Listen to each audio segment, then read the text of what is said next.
เห็ดเมนูสูตรเด็ดใหม่นี่ก้อยบะเขือนี่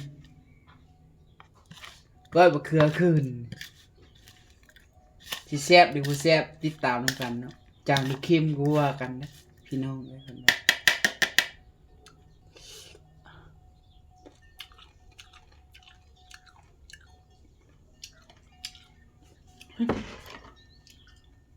บะคืนเนาะ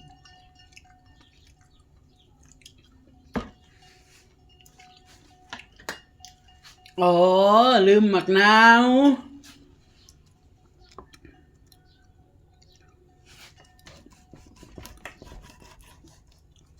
เอาหมักนาวลงไป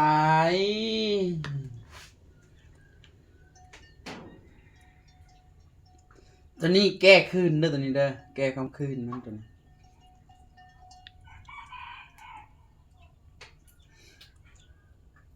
ขั้นลงไป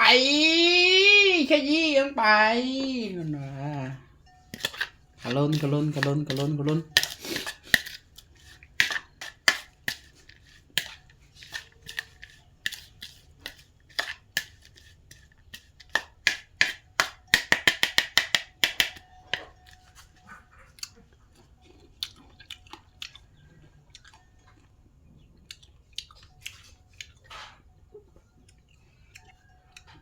มันวะ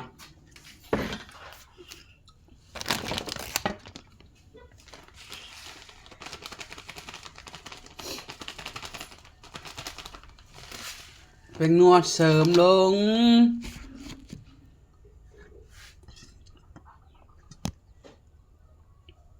เอาเกลือลง